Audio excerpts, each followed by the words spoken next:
how many factors are really driving returns in any given year? And what they found is that in the years that had the largest trend following returns, they had the fewest factors driving returns. So consider a year like 2022. If you were a trend follower, really all you needed to do was be long the US dollar and short bonds, which, by the way, were two sides of the same coin from a correlation perspective. 2022, if you look at the number of statistical factors that it took to describe the returns of a generic trend follower, it was like 4 factors. And it was predominantly driven by one major factor, right?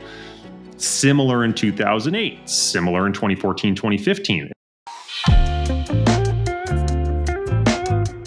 Welcome to the Algorithmic Advantage. We're here to expand the toolkit of the quant trading community and introduce investors to the many advantages of systematic trading. Our goal is to educate and inspire as we embark on a captivating journey into the vast knowledge and experience of leading portfolio managers and other experts in the field. We hope you enjoy the show, and if you do, please subscribe, leave us a review, or even buy us a coffee via the link on the algorithmicadvantage.com. We really appreciate it. Today we are joined by Corey Hoffstein. He's the co-founder and chief investment officer at Newfound Research. He's also one of the PMs over at the Return Stacked ETF suite. Corey, awesome to have you on the show, mate. Thanks for coming. Thanks for having me. Great to be here. Rich, how you doing today, mate? Very good, Simon. Looking forward to getting into this with Corey. It's going to be a great episode. Indeed. Corey, we've followed your work for a little while, and, I'm just super interested in the whole return stacked business that you've built over a very short period, really. And I'm actually interested, before talking about anything trading specifically, in just the business success that you've generated there. You've launched ETFs. They've done very well. Do you want to give us a background on, exactly what your business is so that people can come up to speed? And then, tell us a bit about why you think these ETFs have done so well so soon. Yeah. Well, thanks for the opportunity. I think this is one of those classic 15-year overnight success cases. Mm-hmm. So I started the company back in August 2008. So we actually just passed the 16-year anniversary of Newfound Research. Originally named Newfound Research because we were providing quantitative research. So we were an outsourced research firm, and it was named after a lake I grew up going to in New Hampshire in the United States. And I named it Newfound Research because I thought I'd be out of business within 6 months, and it was a complete throwaway name. And lo and behold, I've been stuck with it for 16 years. So there's a lesson there when choosing business names. If you get lucky and survive, you are somewhat stuck with the name. But you have a story. Originally started as a research firm, and then over time, I'll make a very long story short, over time brought a lot of the asset management capabilities in-house. So we went from outsourced research to being a sub-advisor for a mutual fund company in the early 2010s. We were, and still are, an index provider to ETFs in the US and Canada.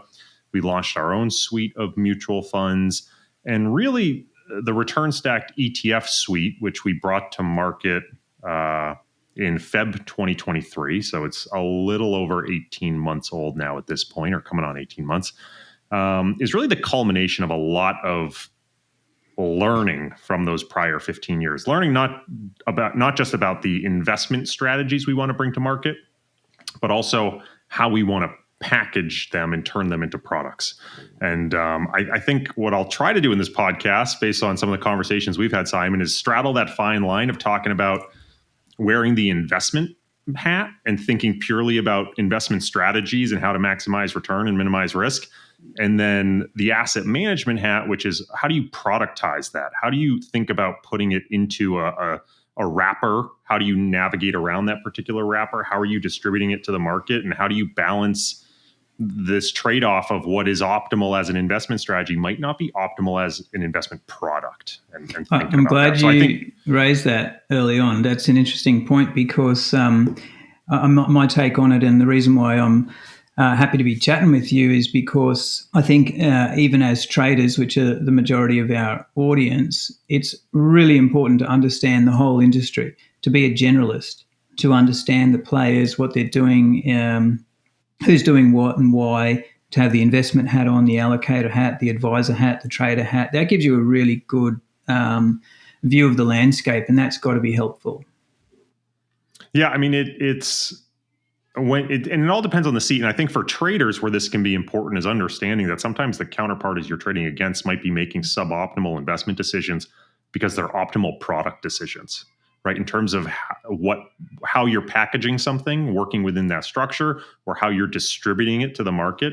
For example, I specifically focus on bringing products to market in the RIA space in the US. The way RIAs allocate their books, they have a very siloed view of asset classes. And so, just as an example, global equity products in the US tend to sell very poorly because advisors tend to look at their book of equities being US, foreign, developed, and emerging. And unless you fall into one of those three buckets, they don't really know what to do with you. You don't fit the pattern nicely. And so things like that might seem suboptimal from an allocator's perspective or an investor's perspective.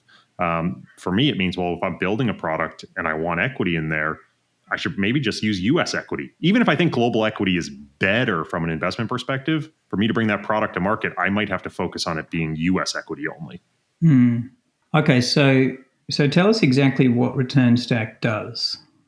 Yeah, so return stacking, let me start by saying due credit to my colleague Rodrigo Gordillo at Resolve Asset Management. So the whole return stacked ETF suite is a joint venture between Newfound Research, my firm, and Resolve Asset Management. It is effectively a repackaging of a 40-year-old institutional investment concept called portable alpha. And this goes back to the halls of PIMCO in the early 1980s with what was originally their Bonds Plus program.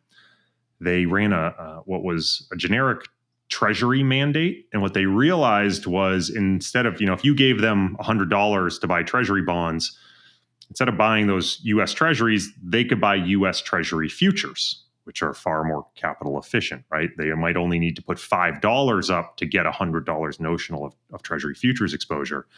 And they said, well, if we're taking the other $95 and investing it in investing that collateral in something that's going to earn a little bit more than the financing rate embedded in those treasury futures, we can create a strategy that generates excess returns. So we can get the treasuries plus some excess return by being thoughtful how we're investing that collateral. Fast forward a couple of years, S&P futures were launched in, I think it was 1983.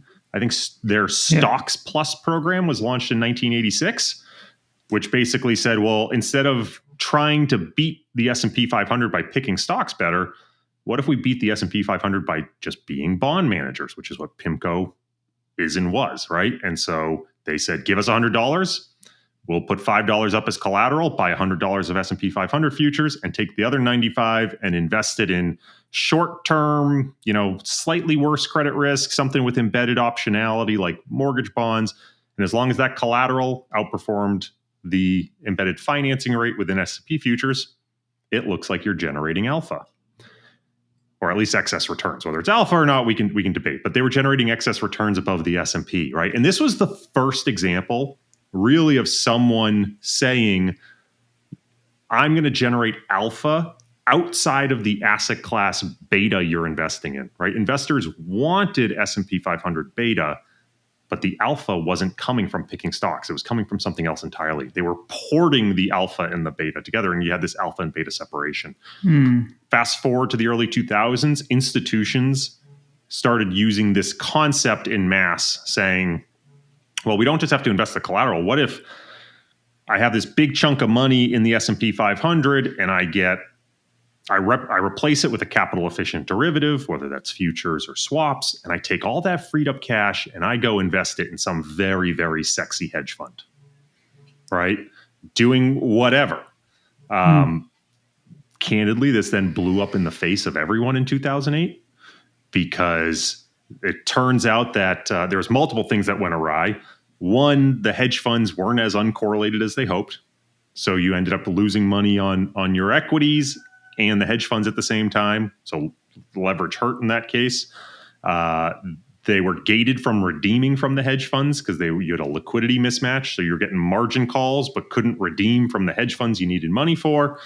And then for those that were implementing with swaps, you had counterparty risk in the form of like Lehman, for example, going bankrupt.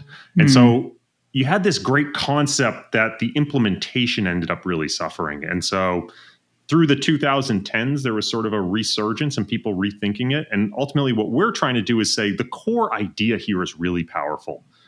We can give you beta to something like S&P 500 and stack an alternative investment strategy on top, something like managed futures that we have really strong conviction in, creating a positive return stream and having a ton of liquidity and being diversifying to the underlying beta.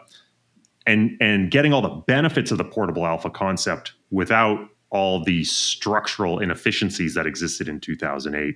And we're trying to wrap that all up into an ETF. And so we've launched now 5 ETFs of different varieties, mix and matches of underlying stocks or bonds, plus different alpha strategies.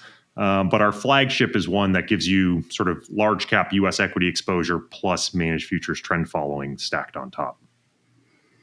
Okay. Run through them quickly while we're here, because you've got equities plus futures. Yeah, bonds. so we've got a U.S. equity plus managed futures trend following. We've got a U.S. bonds plus managed futures trend following. We have a U.S. equity plus what we call managed futures carry. We have a U.S. bonds plus managed futures carry, and then we have a U.S. or a global equity plus bonds. And the global equity plus bonds is not really meant to be a standalone investment. Really, none of these are. These are meant to be Lego building blocks for allocators to think about building overlays to their portfolio. But the global stocks and bonds in particular is meant to be a tool for capital efficiency that allows people to take other alternatives and stack those alternatives on top of their portfolio by saying, well, if you invest $1 in that fund, you get $1 of global equity exposure plus $1 of treasury exposure. That means an allocator could sell some stocks, sell some bonds, put half the money in our fund, get all that beta back, and that freed up capital can be invested in whatever, and that whatever is effectively stacked on top of their portfolio. So it's a very flexible tool, sort of a choose your own adventure type concept. So I could probably summarize, tell me if I'm right, in saying that it's a smart use of leverage, derivatives products. You're able to embed leverage, but because of the correlations of these markets, do it in a very risk-effective manner. Yeah, I think for your audience, honestly, the easiest way to understand this might be thinking of it backwards, right? I suspect most of your audience is very familiar with trend following programs, right? So let's say I have $100 and I give it to a trend following fund. That fund is going to take the $100 and put it in T-bills and use those T-bills as collateral to run the trend following program. What if instead of putting it in T-bills, they just took that $100 and put it in the S&P 500? And we're still able to use the S&P 500 as collateral for the managed futures program. You would then get your return, instead of being T-bills plus the trading program, would then just be S&P plus the trading program. And that's effectively all we're doing. So it's capital efficiency, Corey. You're integrating leverage with capital efficiency into diversifying further a traditional portfolio, giving them some exposure to what we'd say is the medicine you need, which is a bit of trend following or whatever. So in those examples, look, firstly, congratulations. It's a very clever business idea, because Thank you. I appreciate that. As we all know, it's very difficult convincing allocators, investors, etc., to integrate a material allocation of trend into their portfolio. But your solution gives them the ability to not have to touch the structure of their existing traditional portfolios, but just release some of the cash in those portfolios through a replacement with a futures component of that bond or of that equity, but then get exposure to trend following. It's clever.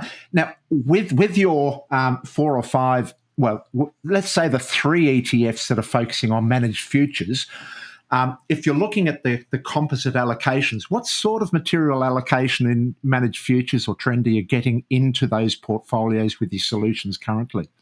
Yeah, so this goes back to a little bit of the productization. most people, when we start working with them, recognize that they want 10, 15, 20% managed futures.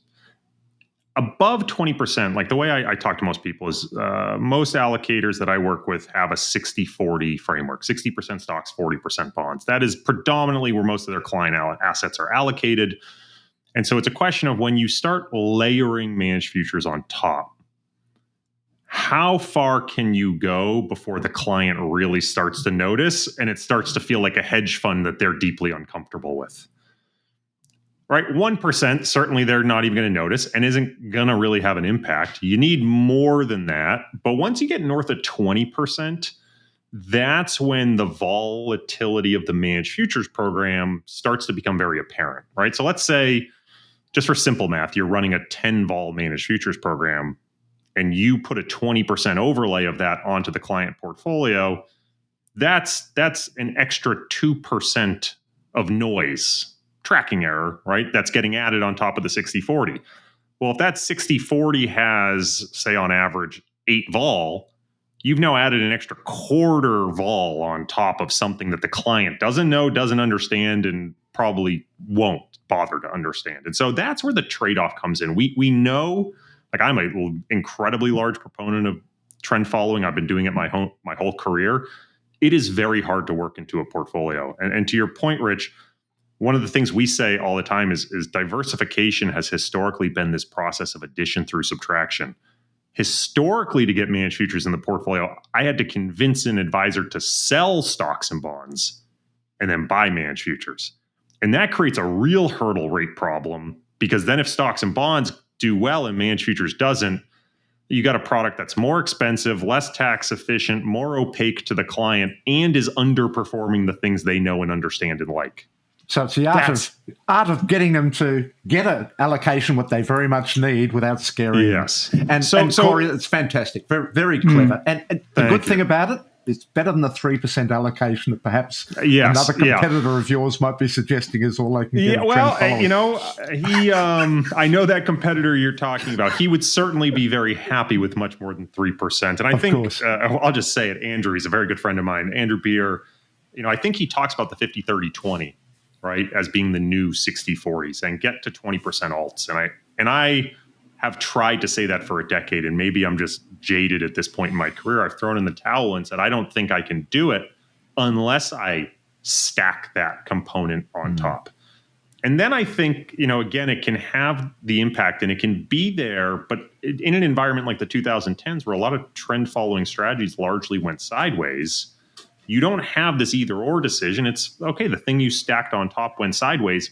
It's not hurting you. And then it was still in the portfolio for 2022 when you really needed it. And so we're hoping that the structure helps solve the behavioral issue that leads to this massive gap in investment performance versus investor performance. And managed futures as a category, you can look at the Morningstar reports, has some of the largest performance gaps between what's realized by investors in these funds versus what the funds actually return. It's interesting, Corey.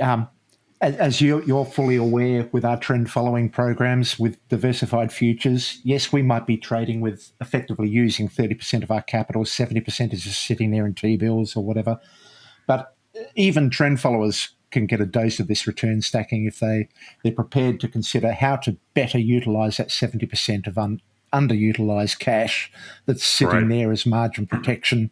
So, solutions all around with your product. Very clever. Well, you're starting to see it in the U.S. under a different approach as well, which is what I would call these total return trend programs, where they're doing exactly what you say, which is, look, 30% of the capital is being used as margin, 70% was sitting in T-bills. They don't do what we do, which is give a full 100% stack, but they say, let's put 50% in equity beta. And we're seeing a lot of those funds start to come out because people are realizing, especially in the US, I can only really speak to the US perspective, US investors are so US equity centric that if your fund is just too different from what US equities are doing, you're going to get thrown out of the portfolio. And so you need to keep some of that beta in. But I also think it's a very compelling pitch, which is, hey, give me $1, I'm going to give you 50 cents of equity and 50 or 100, depending on how you scale the vol of this managed futures thing, and they're uncorrelated and the packaged return looks phenomenal, like that's a great total return vehicle. Corey, just in case I've missed this or misunderstood,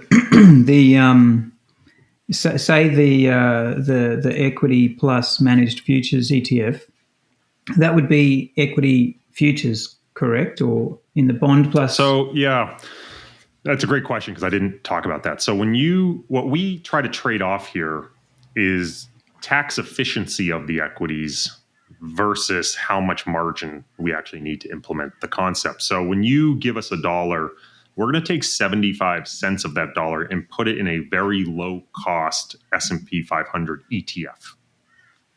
We're going to put 25 cents in T-bills, and those T-bills are going to serve as collateral for S&P 25 cents of S&P 500 futures, right? So the 75 cents of the ETF plus 25 cents of the futures gives you the full beta, plus the underlying T-bills to offset the financing costs. And then those treasury bills are also going to serve as collateral to the managed futures program. Now, the final thing I'll note for the traders here, you should recognize the managed futures program trades S&P futures. We have S&P futures for the beta. We obviously net those trades before we implement the positions. Right. Okay. Is there a reason why it's tax reasons why you wouldn't necessarily use futures for your bond and equity exposure? It's precisely, and this goes back to in the investment versus the product. And it's actually twofold. So one, S&P 500 futures, if I want to replicate the S&P 500, what I need to do is have full cash collateral plus S&P 500 futures. But even then, we would typically expect the cash collateral plus S&P 500 futures to lag the S&P 500 by about 30 to 40 basis points annualized, because there's a higher financing rate there embedded in the futures. Yeah. And so for us, it's, okay, we want to avoid as much of that as possible. But two, in the US, under the tax code, we have to roll those futures quarterly. You get 60-40 tax treatment, plus you're going to get ordinary income on the T-bills. Someone who is holding buy and hold equities in the US is going to be deferring all their gains until the point of sale, and then they're realizing long-term cap gains. To say to them, hey, take your nice tax-efficient beta and move it over here to this return stack structure, and by the way, I'm going to take your beta and make it super tax inefficient, is very unattractive from a product perspective. And so what we're trying to do is get as much of that equity in as tax efficient a structure as possible, while still allowing for the return stacking to occur. Okay, so I think we're now talking about the trading philosophy here, the investment philosophy. We obviously have to marry what investors want with what we think is a smart way to invest. The other component you mentioned was futures carry. Can you just give our listeners a real quick introduction to carry in the futures markets and why that's also of interest to you? Yeah, so for folks who have never heard the term carry, or maybe you've heard it only in like the yen carry trade but haven't really looked into it, you can typically think of carry as the return you would expect if nothing in the world changed. So prices didn't move, the term structure didn't change. It's just, what return are you going to end up with? And the other way to think about this is sort of the yield component, right? If I were to buy stocks and the prices weren't going to change, I would get paid the dividend yield. If I were to buy bonds and the prices didn't change, I would get paid the coupon yield and arguably the roll down or roll up of the futures of the yield curve. Similar concept exists in commodity futures, right? Contango versus backwardation. And in currencies, you can think about the spread of the short-term rate between the countries you're investing in, and that's sort of the uncovered or the covered interest rate parity that you would expect to earn. The idea behind carry strategies is that you're tapping into those measures as a signal for return. So the same way you might look at a trend strategy and say, the trend is positive, I want to be long, I might look at a carry measure and say, carry is higher than it's historically been on average for this asset class, I want to be long. Or carry is lower than it's historically been, I want to be short, because I think carry tells me something about the total return potential of this asset class going forward. Why is carry attractive? If you actually look, I did this decomposition. I looked through all the managers in the SocGen CTA index, and there's 20 of them currently. And I went through all their brochures and every piece I could find publicly about them. After trend following, carry is the second most mentioned style that they implement. And it's because historically, it's been very uncorrelated to trend following, but also uncorrelated to stocks and bonds. So as an additional investment strategy, it's very appealing from a diversification perspective. And from a purely theoretical perspective, a lot of what you tie carry to is ultimately a risk premium. So let's talk about stocks, for example. If I'm buying when the dividend yield is higher than average, and I think that that's a predictor of long-term returns, it's basically the dividend yield is saying you're being compensated for bearing extra economic risk. The market is clearing at a lower price, a higher dividend yield, because it thinks the future is more uncertain. So if you're stepping in here, you're bearing more risk. Why do bond yields go up? Well, often bond yields go up because people are demanding more compensation for inflation risk and term risk. When you look at the interest rate differential between countries, you are often talking about localized risk differences, whether that's inflation risk or governance risk or whatever. Same with commodities. In commodities, it's a little bit more complex. You're talking about this convenience yield concept that often has to do with supply and demand and other features of the commodity market, but it's still all tied to risk. And you contrast that to something like trend following, where maybe in commodities you could talk about being a liquidity provider. I've heard people talk about trend following as actually being sort of a cloaked seasonality strategy, but most of the time people talk about trend following just being taking advantage of the behavioral anomalies of other traders. And so carry, in contrast to that, what makes it potentially an interesting alternative investment strategy, especially as a complement to trend, is you have a very different foundational basis for why you think carry is going to compensate you over the long run. It begs a question, Corey, with your 5 ETFs. I just noticed that you don't have a return stacked trend following carry equities bond option there. Is that something you're going to be getting happening? Well, so we're very consistent, and this goes back to the productized sense of when you invest with us, you get $1 of one thing plus $1 of another. What is $1 of a managed future strategy? Well, we can sort of be fuzzy about that on what the vol means. But what I would say is, okay, we don't have all that combined into one. But if you buy 2 of our ETFs, you get it combined. It's effectively the same. You get stocks and bonds and carry and trend, right? You could buy our bond and carry and our stocks plus trend, and you effectively get that. You don't get the 4 times leverage, but the reality is we probably couldn't do that under the current regulatory regime anyway. There are inherent product structure limits that get pushed down on us by SEC regulations. Yes. So, Corey, your trend following component, you're seeking to replicate SG Trend, I believe. And you talk about a top-down and bottom-up approach. Now, for all of us trend followers out there, we'd love to hear about this because we're familiar with the top-down approach, such as done by many replicators by their choice of restricted markets using a regression basis to basically seek to replicate the performance of the index they're tracking through a regression method on the markets. But can you go through both approaches and why you think this process approach of bottom up is so good as well? And start from the basics, Corey. Give us really the ground up to bring everyone along. Yeah, so as you mentioned, our goal with our trend following program is not to implement a specific approach to trend following, but really to try to deliver what we would call trend following beta, right? And so we're looking at trying to capture the performance of sort of the industry and category at large, whether you measure that through the SocGen Trend Index or a basket of funds, they all sort of look the same. Part of that, again, goes back to this product decision that often allocators are looking at those sort of benchmarks to make their investment decisions. And so for us, it makes sense to try to deliver that beta.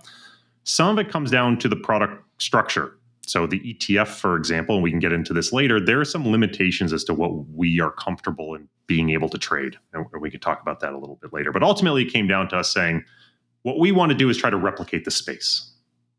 Okay, how do we replicate the space? How do we get performance that's going to generally look like a basket of leading trend following managers? If I hold AQR and Aspect and Man AHL and Trans Trend and all these guys and allocate equally across them, how do I try to find a strategy that looks like that performance? And so, as you mentioned, the popular approach has historically been the top down, and Andrew Beer has done a really good job popularizing this. And the idea here is, I'm going to look at the recent returns of the category or an index or a basket of funds, and I'm going to basically run a very simple regression to try to find out what mix of futures, long and short, what portfolio would have given me returns that look substantially similar to the returns of that basket. And the underlying premise here is, when you look at the index at large, it's predominantly slower trend followers. And when you group them together as a cluster, 10 or 20 managers, it's focused on the major markets. So that fat tail of, from market 30 onward really doesn't matter that much. And a lot of the noise cancels out. So you really just end up with this core trend following beta that is clustered in these major 15 markets. And even when it's outside those markets, that regression process has the ability to create linear combinations of your futures to approximate things. So maybe I don't trade the Swiss franc, but maybe I can approximate the Swiss franc with a position in gold and the euro, right? Maybe close enough.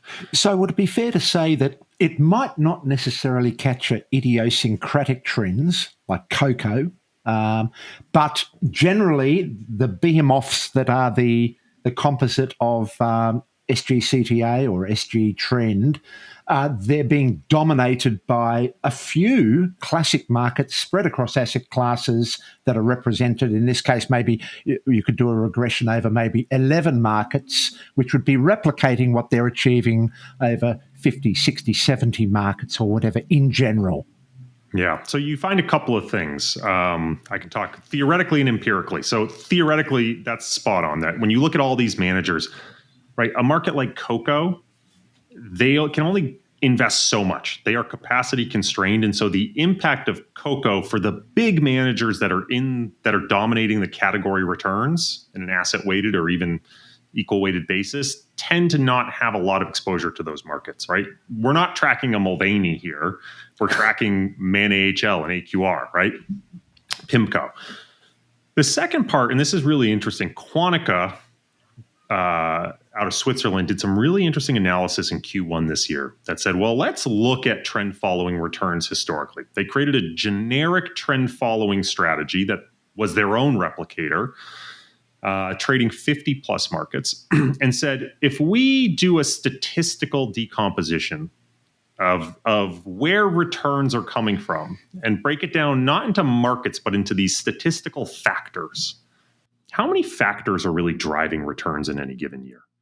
And what they found is that in the years that had the largest trend following returns, they had the fewest factors driving returns. So consider a year like 2022. If you were a trend follower, really all you needed to do was be long the US dollar and short bonds, which, by the way, were two sides of the same coin from a correlation perspective. 2022, if you look at the number of statistical factors that it took to describe the returns of a generic trend follower, it was like 4 factors. And it was predominantly driven by one major factor, right? Similar in 2008, similar in 2014, 2015. And in fact, what their analysis suggested was that this big fat tail of contracts that we're trading as an industry really doesn't matter when you're talking about capturing the big return years, because those big return years are driven by macroeconomic concerns, which are captured in the big macroeconomic contracts, oil, gold, treasury bonds, the yen, that sort of stuff is going to capture almost the full feature set of what you need in those years. The big fat tail is maybe there's some alpha there, maybe there's some excess returns you can generate from some differentiated markets. But what they really argued was that fat tail of contracts helps you create absolute returns in the years where those other contracts, the major markets, aren't giving you trends. You're just diversifying your risk. But interestingly enough, there's a trade-off, because if you're spreading your risk out among all these markets, in those years where you get the big macroeconomic moves, you're going to have less risk in those big, meaningful contracts and more in the fat tail that maybe aren't going to be as sensitive to those macro events. So long story short, the long answer, and I apologize. No, it's good. But the theory is you average all these managers together, you end up with the major contracts. The empirical analysis suggests when you look at a generic trend follower, the important performance years tend to be driven by a few macroeconomic factors that are captured by a handful of the major contracts. That my guess is every listener on this call could, the first 10 contracts, not this call, this podcast, anyone listening, the first 10 contracts they think of would be the 10 contracts that matter.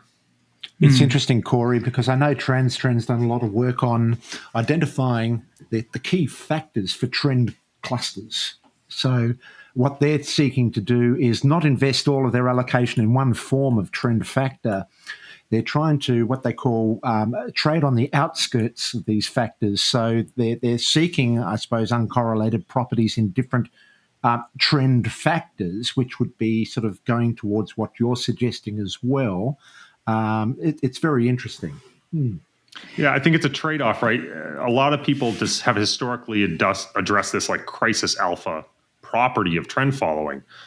And you can debate whether that's a right characterization of trend following or not. But the more off major market things we add to trend following, the less likely it is going to exhibit that property, because the less likely those fat tail of contracts are necessarily going to be sensitive to the same macroeconomic events. And in the case that they are equally sensitive, I would ask the question of why we need them in the first place then, right? If you're trading, I don't know, Turkish cross-currency swaps, and it's giving you effectively the same explanatory power as just the US Euro cross, then why bother, right? You're not adding anything. And so what we've seen is this proliferation of fat tail of contracts and people trading trend on spreads, right? And all these synthetics and alternatives that we're trying to introduce, which is great as a differentiator, but it moves that sort of trend following model away from something that's likely going to be as sensitive to the major macro events, which is often what allocators are allocating to trend following for, based on the historical properties of trend following. But luckily, within the SG trend space, the composition there. So with this top-down approach that we're just focused on at the moment, we haven't gotten to the bottom-up approach, you're getting about 25 markets to get the sufficient exposure. How many markets have you got in your regression process? Yeah, so we trade 27 markets. And I think what's important here, right, is there is a numerical instability issue. Like if I can't look at the last 200 days of returns of a basket of managers, because the return properties are changing so fast. They are, right, that they could go from long oil to short oil to long oil within that period. I need to look at a much shorter horizon to understand what their current positioning is. Right? I don't think they're flipping back and forth every day, but I do think if I look at any longer than, say, 30 or 40 days, I'm missing the granularity of that position changing. So with only 30 or 40 days of relevant data, it's like anyone who does, any sort of regression work will know you can't have 40 days of data and use 40 variables. It's just going to overfit to noise. Your covariance matrix is going to be a mess. So if you do what like Andrew Beer does, which is use a fairly simple linear regression approach, you want to constrain the number of futures markets that you use. And he's using a week look back, isn't he? A weekly look back from SG. So CTA? He's rebalancing weekly. You'd have to ask Andrew specifically. My understanding of his process from talking to him is he's looking at, I believe it's 30 to 40 day look back. Okay. With 11 markets. We use two different approaches. We have a 13 market approach and a 27 market approach, but we use some machine learning techniques to help regularize the process so that we're basically trying to throw away the contracts that don't have strong explanatory power. So we're trying to basically give ourselves a larger universe, but still trying to explain the prior returns with as few contracts as possible.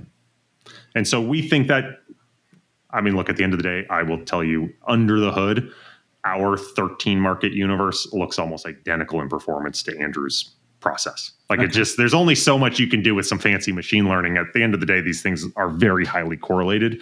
The 27 market approach looks somewhat different, but still, I think the correlation is north of 0.9. You're talking about minor process diversification here versus the common concept, which is, let's just try to find the big muscle movement of what seems to be driving returns in the short term, recognizing that this is very much a process that is looking in the rearview mirror. I'm looking in the rearview mirror. The road seems to be curving. I'm going to turn the wheel towards the curve with the presumption that it continues curving until I can see what actually came in the rearview mirror again. So I can understand how this works very well in predictable sort of regimes. But given the look back, your 30, 40-day look back or whatever, obviously the issues in relation to the speed of sensitivity of movement when regimes significantly switch. So this is where your bottom-up process now comes to apply. Can you explain how that gives you some rescue criteria in those moments? And which I think is a bit of an edge you might have in the replication process. Maybe I can transition into the bottom-up by just sort of quickly saying the pros and the cons of the top-down, right? So let's start with the pros, because I don't want to beat up on the top-down. We do use it, right? The pro here is I am ultimately agnostic to how the underlying managers are running their process, right? If AQR says we're price trend and then they include some mean reversion and then they get rid of the mean reversion and include fundamental trend, I don't care. I'm just trying to figure out what their positions are. I'm totally agnostic to how they do it. And I'm adaptive to manager process change over time, which is pretty darn powerful. I also have the flexibility in that regression process to proxy assets I don't trade, which I mentioned a little bit earlier. I don't trade the Swiss franc, but if the Swiss franc is what's driving returns and I can proxy that with a combination of euro and gold, I might be able to get some pseudo exposure, some synthetic exposure to it in my process. The con, as you mentioned, to me is twofold. One, it's that obvious driving, looking through the rearview mirror. The second con, and this one is very subtle, but let's say we go through a period where trends in bonds were very, very negative. Every trend follower in the world is short bonds in a big way. And then we go through a 40-day period where bond returns basically flatline. Everyone is still really short bonds, but the contribution of bond returns to their P&L is going to be zero because bonds didn't move. And so that regression process has no ability to say whether they have a really positive position or a really negative position because bonds didn't move. And so the contribution of bonds to the P&L is zero. And so it can get confused when vol of an asset class goes to zero, or the total return of an asset class over a period is effectively zero. So that's a risk. So pros and cons, right? It's not good or bad, it's just pros and cons. And so what we said is, well, how can we look at these pros and cons and try to complement with another way of replicating that maybe has offsetting pros and cons? And so that's where we use the bottom-up approach. And so the bottom-up approach basically says, we know the category is trend following. At the end of the day, we believe it's largely driven by price-based trend following. Can we look at the long-term historical returns of the category and try to figure out what contracts are being traded, in what risk budget, using what trend signals? And trend signals here being short, medium, long-term, variety of different measures, and using the full history of the whatever basket or category measure we're using, figure out, well, what trend speed should we be trading oil? And how much of our risk budget should we be giving to oil? So this is another regression process, similar to your top-down, but regressing on process as opposed to market. Exactly. So instead of regressing on individual markets, every single market, the way effectively this works is every single market, you come up with a whole bunch of trading signals, and then you regress out on the long-term fit. how much exposure you want to each of those trading signals. And the net effect is you come up with a bunch of trading rules. So for example, if I look at, let's say, I'll just use the S&P 500 as an example, we're trading. It might say we want, for the S&P 500, 20% of the signal to come from an exponentially weighted 150-day moving average, 25% of the signal to come from a 180-day, 30% of the signal to come from a 200-day, and so on and so forth until we get up to 100% of the signal. And then it might say, and by the way, the S&P 500 should only represent 10% of your risk budget. And through all that, we get what is ideally a replication that is the process behind the broad category. And what's really interesting when you look at what fell out of this is that 25% of the risk budget ended up in equities, 25% ended up in currencies, 25% ended up in commodities, and 25% ended up in rates bonds. Lo and behold, trend following. Right? When we looked within commodities, half the risk ended up in energies and half the risk ended up in metals. And that was not a top-down ordained design. That just fell out. When we looked at what was the trend speed, the average sort of trend speed across markets ended up being about 180 days exponentially weighted. I can sense some research is coming out of here, Corey, with your findings. So it's sort of this very interesting, if you ask someone who's in the industry, what do you think the industry average looks like? It would be like, I don't know, a 6 to 9 month trend speed plus equal risk weight, across the categories. And lo and behold, that's what came out. Now, the idea here is then we actually have a trend following process. We can then run those trend signals on an ongoing basis, just like any other trend follower. It's just that all of the design decisions behind our trend following process were chosen numerically to try to give us performance that's going to look like the category average. Okay. And the pro and con there, right, is the pro is we're running an actual trend following strategy. Like whether we track the category or not, it is a price-based trend following strategy that we're running. And so we know our performance is inherently tied to price-based trend following. The con here is that you need a lot of data. So we're not going to, if all of a sudden every manager innovates how they're doing this, we're not going to track that innovation very well. And we can't capture that same synthetic exposure. If all the performance is being driven by the Swiss franc and we're not trading the Swiss franc, we're not capturing that sort of synthetic. So again, the cons to the bottom up are almost the exact opposite of the top down. And so we believe the process diversification across the two replication approaches makes the whole thing a lot more robust. That at least responds to some of the concerns cited for the top down approach in that, well, there's replication risk as opposed to so this is responding to it because it's actually embedding trend following in your replication process. There's still absolutely replication risk. I'm actually in the middle of writing a very deep research paper on this. And I think, Andrew does a great job talking about the phi alpha, right? And the replication risk. Andrew tends, he and I might disagree. How alpha, Corey. We've got to be careful about using that term. And again, so I don't want to wade into this debate because I think I end up far more on the side of Andrew. But right, I think what's really interesting here is, let's say we are just trying to replicate the space at large. Well, in practice, that's very hard to do. Like, you can't just get access to the SocGen Trend Index. You need to invest in 10 managers, right? So practically, you're not going to invest in rebalance across 10 managers. You might pick 2 or 3, or you might pick one in which you have a lot of manager risk. Or you can try to have a replicator. Now, the replicator is going to absolutely have its own process risk. But the difference to me is that when I take on manager risk, if I'm just choosing managers at random, say I'm going to choose a random basket of 3 managers, I might get the same tracking error, but I don't expect those managers to generate any excess return for me, right? They're part of the index, so I don't expect them to beat the index if I'm choosing them randomly. Maybe if I think I'm really good at choosing the better ones, but let's say I have no insight into who the better manager is. Choosing at random, I expect 0 excess return.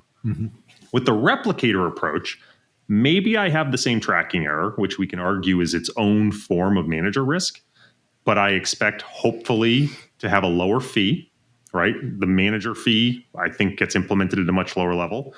You avoid the performance fee, which is pretty substantial in this space often. And I think this goes, Andrew never talks about this, but I think it's equally important, is you get a ton of transaction cost netting. So if I'm investing across 3 managers, they might have trades that are opposite of one another, and you're getting all the transaction costs because you're not netting those out, versus in the replication, in theory, you are netting those out. So you're getting less transaction costs. More efficient. So it's more efficient. And so it's not just the management fee, it's the management fee, the performance fee, and lower transaction costs that add up to me to a pretty substantial number. So I look at it and I say, yes, so that exceeds the replication risk, you're saying, effectively. It's not that it exceeds the replication risk. Like, let's say the replication risk is 600 basis points annualized to tracking error.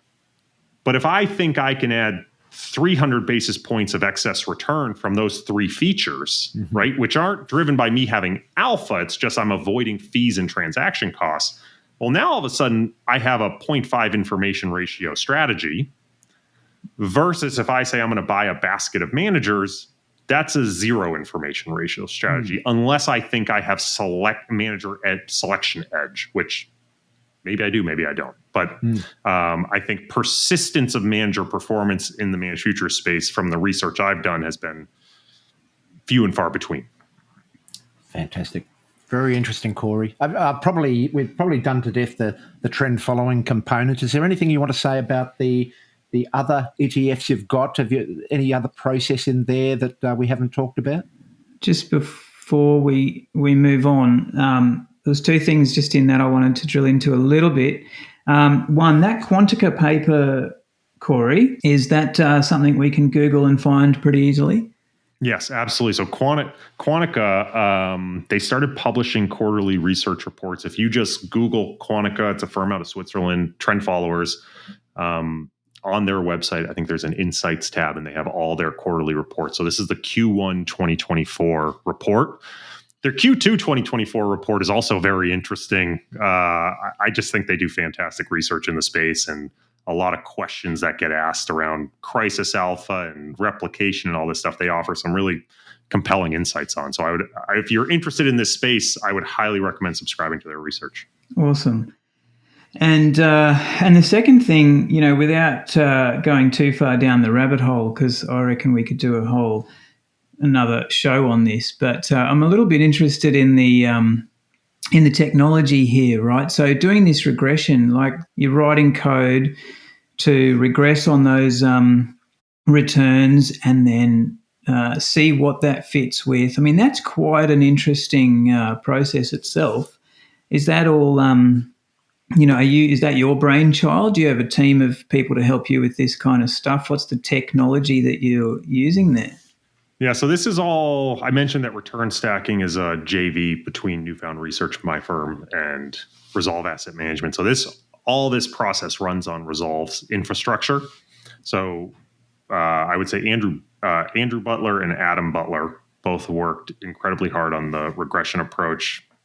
I will say yours truly chimed in with some observations and some thoughts, but they did a lot of the grunt work research. And then, you're right, I don't think it's truly all that different from operationalizing any other, sort of futures-based trading strategy. I think the difference is, right, you're collecting all the prices, you're ingesting all the prices, and instead of just explicitly calculating the trends and computing weights from there, right, you're taking that in and running a different process on it. But a lot of the infrastructure ends up being substantially similar. It's just how you transform the data at the end of the day.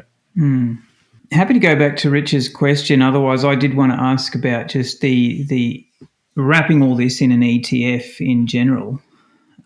Should we move on to that? So let me answer Rich's question really quickly, and I will save the audience the bloody details. So we do have the Managed Futures Carry program, which is very different than trend following. So there's no replication here because there really isn't, for better or worse, a generic carry index. Most people don't offer carry as a standalone strategy, and so there's no SocGen carry index, for example, or you can't find a basket of carry funds. And so this is our own homegrown implementation of carry.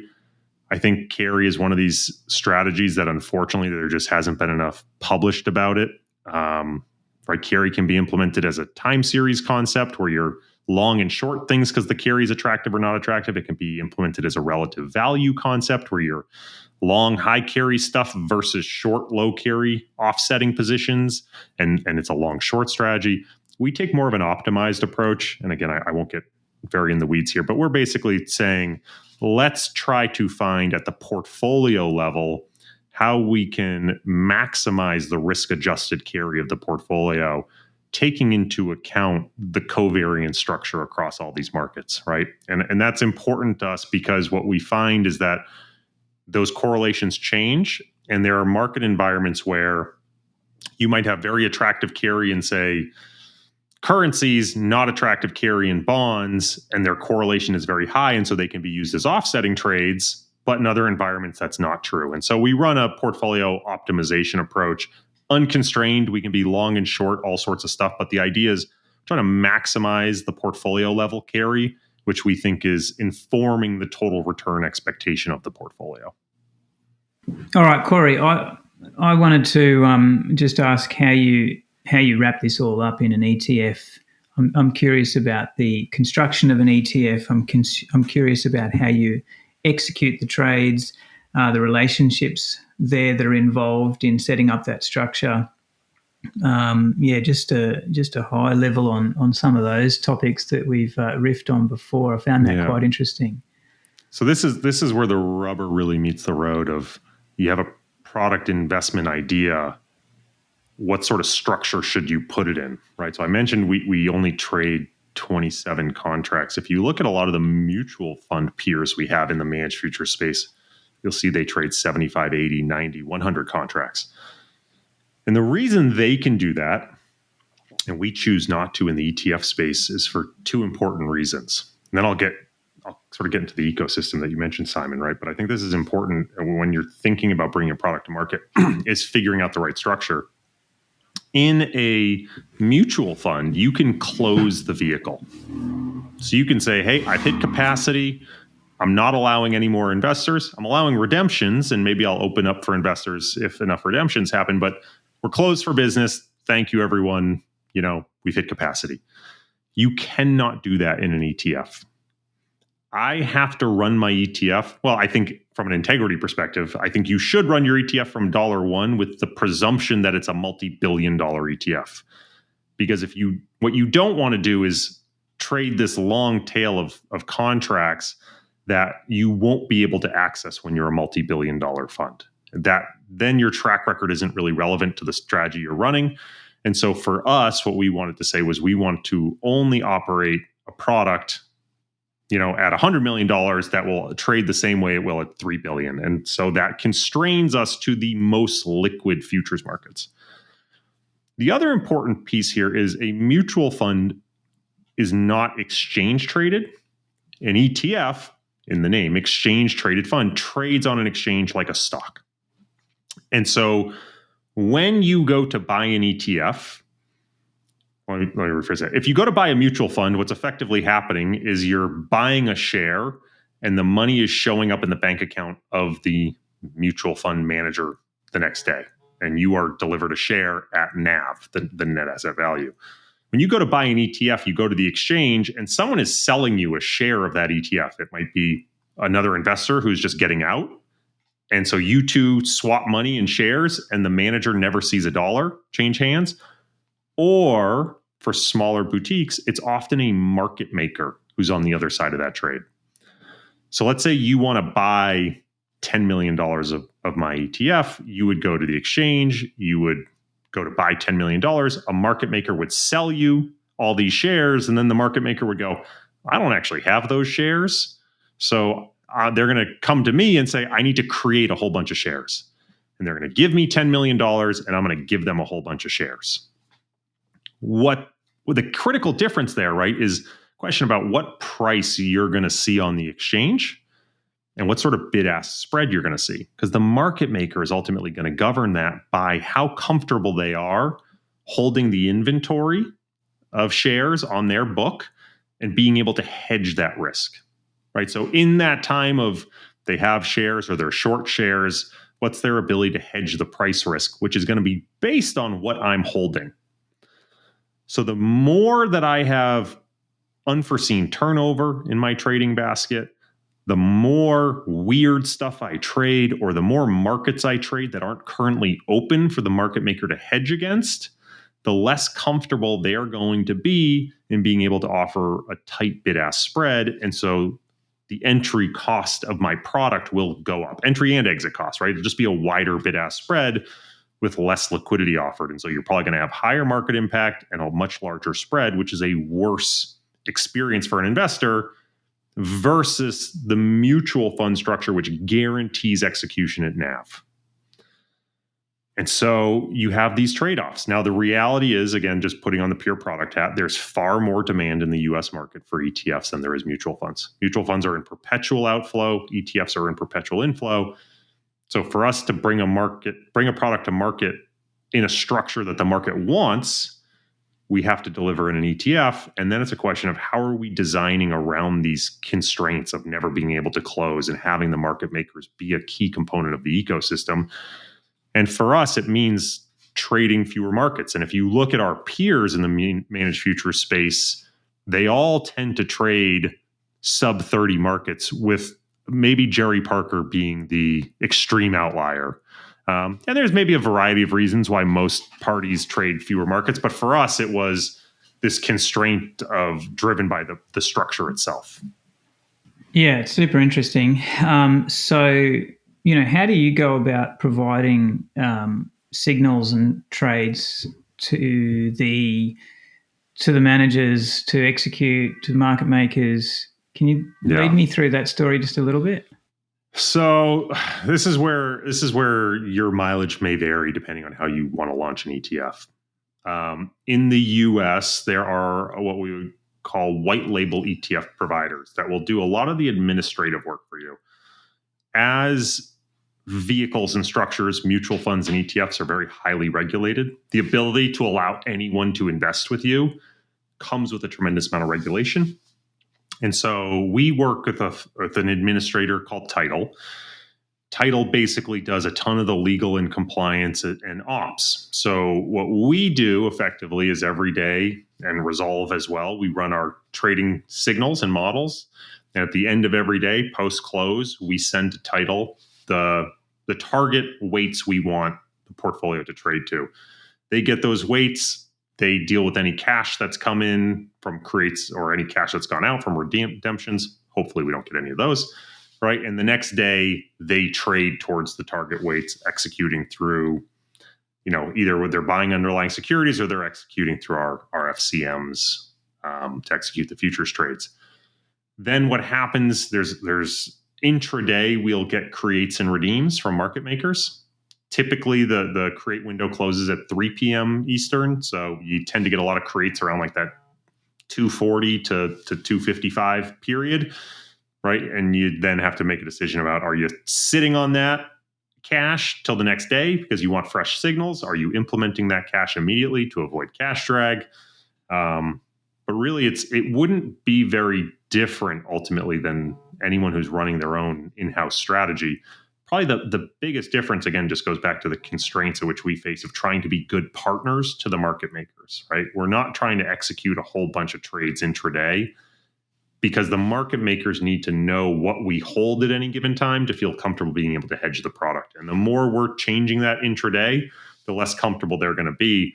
So often what we're doing is we're coming up with the target basket, and then we're disclosing that basket to the market makers, and then they can track intraday drift on that basket themselves. Mm-hmm.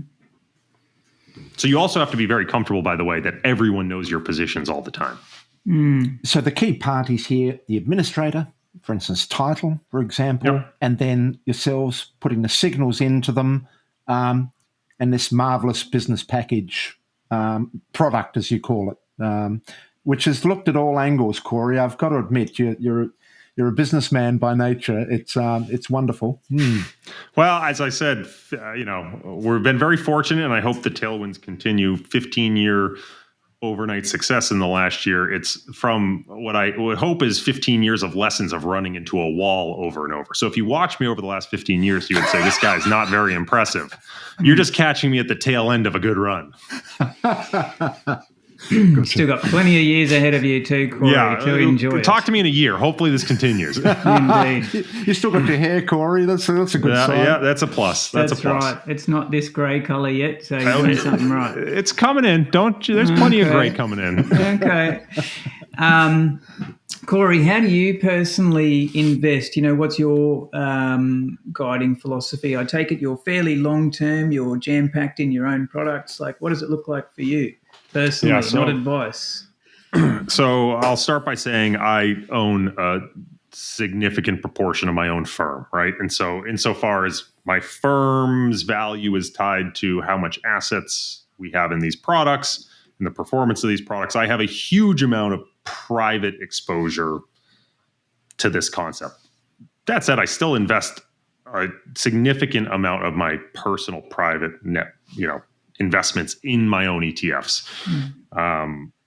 That's actually all reported in our prospectus. So you can go to Morningstar and look up one of my ETFs and you'll see exactly how much I have invested in them based on the last reporting period. So, there's no way of lying about that.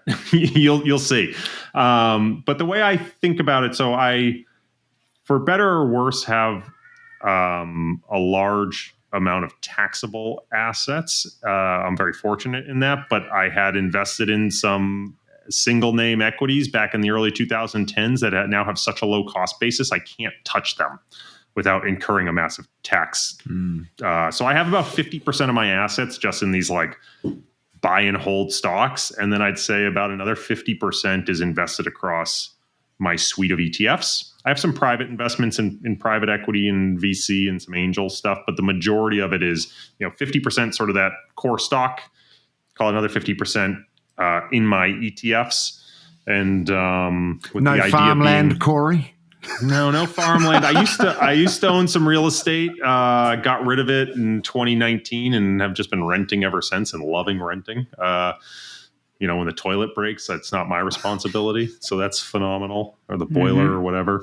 But the idea for me, really, a lot of what this return stacking concept was built on to a certain extent was saying, this Boglehead portfolio, like the 3-fund portfolio, I think is such a brilliant concept of, man, you can get the whole world with 3 funds and that's all you really need. And I said, what if I could build the equivalent for portable alpha where, God forbid I get hit by a bus, I could just say to my wife, invest in these 3 return stacked ETFs and you're going to get core stock exposure, core bond exposure, you're going to get trend following overlay, you're going to get a carry overlay, and that diversification I think is going to carry you through the next 40 years and you never have to touch it. And so what I'm trying to move my portfolio towards over time as I can sort of tax loss harvest and take advantage of that sort of stuff is just being simply 100% in my own ETFs in a way that I think is sort of the right balance of stocks and bonds underlying with managed futures and carry and some other systematic strategies we're hoping to bring to market over the next couple of years. Okay, so that's what's in store for the future. Yes. Again, I think I mentioned at the top of the episode, like for us, these are Lego building blocks, right? One product we're hoping to come out with soon is a bonds plus merger arbitrage strategy, right? I think there's a lot of systematic alternative strategies that are very interesting risk premia that a lot of people, again, just aren't tapping into because they have to sell stocks and bonds to buy it. By being able to overlay it, I think it makes it a much more attractive source of excess returns and diversification. And so there's systematic macro strategies like seasonality and skewness that I think are just hard standalone sells that I think are interesting if you can package them on top of stocks or bonds. And so we're looking into a lot of stuff like that I think will help round out the suite over the next, 2 to 5 years. Cool. Now, with all of this effort in your return stacked ETFs, Corey, is Newfound still maintaining its primary research objectives? Yeah, I would say we still do a tremendous amount of research, but we're not licensing the research out in the same way we used to. We should probably change our name to Newfound Asset Management at some point, but Newfound Research is written on so many documents that I'll stick with it forever at this point. All right, Corey. Well, obviously, you've got your own podcast with a catchy title, Flirting with Models, and there's also return stacked pods and YouTube's coming out now. I miss Pirates, by the way. Oh, thank you. Pirates was eventually going to get me in trouble. So for folks who don't know, I used to during the COVID era, my friend Jason Buck, who runs the Cockroach Fund over at Mutiny Funds, and I used to run a show called Pirates of Finance, which honestly was just all over the place and was bound to get us canceled eventually. And we both looked at each other and said, this is just bad career risk. There's no upside here. Yeah. I'd love to get Jason on the pod. We'll make sure he's on his best behavior, though. Make sure he's on his worst behavior. Indeed. But yeah, he's a great guy to talk to. He's got a million brilliant thoughts. It's just you get the two of us together on a Friday afternoon after a frustrating week of markets. It's no good. It goes back to the conversation we were having before recording, which is like, don't mix market talk and a couple beers and a live mic. Deadly. Yeah, but deadly fun combo. Well, tell us about those. What is running at the moment? Those pods and whatnot. Your channels and how people can follow along. Yeah, so I am on Twitter far too much at C Hoffstein. That's probably the primary place you can find me, or I'm on LinkedIn as well, though I don't do as much there. The podcast I'm in the 7th season now, which is kind of crazy to think about, is Flirting with Models. I promise you the content is less appealing than the title for those of you who are getting excited about that. It's a marvelous podcast, Corey. To my guess, I will say they bring a tremendous amount, and I'm incredibly fortunate to have the folks I have on. But it is a quant research podcast. You're not going to get any dating tips from this one. I think people sometimes click and get disappointed that it's not what they think it is. But yeah, Flirting with Models. If you're into systematic investing and quant and all that sort of stuff, whether it's equity long, short, or trading futures or whatever it is, probably have a decent episode on it with some brilliant guests. So I've been very fortunate there. And then there is the Return Stacked podcast and YouTube channel where we're just trying to saturate the environment with basic information. Again, I think these concepts of portable alpha and capital efficiency are well trodden in the institutional space. I think a lot of people who trade their own futures accounts understand them intuitively, but for the vast majority of allocators I come across, they don't understand it at all. And it's something totally novel and new. So we're having to create content like, what is a futures contract? So if this stuff is all new to you, which I suspect if you're listening to this podcast, it's not, but if it is all new to you, we have a whole bunch of introductory content that we've already brought out and are continuing to release. No, it's informative. Corey, we need to let you go, but I also want to say that you've got lots of good blog posts on your thinknewfound.com site as well. Oh, yeah. So I have an old blog. I used to write a weekly research post, blog.thinknewfound.com. Unfortunately, that was a casualty of the COVID era where I just said, I just can't. I think I wrote weekly for years. And I said, I got nothing left to write. Okay, so you haven't been updating such good stuff that? In there, Corey. You brought to the market a lot of great research there. The liquidity cascades, your rebalancing premium. I remember all of that. That was excellent stuff. We should get you on the pod again to talk about, revisit some of your past research, Corey. I went on a podcast and someone pulled out a blog post of mine from 6 years ago and asked me some very specific questions. And I said, I don't know why you expect me to remember this. Absolutely. But we made it work. Yeah, cool.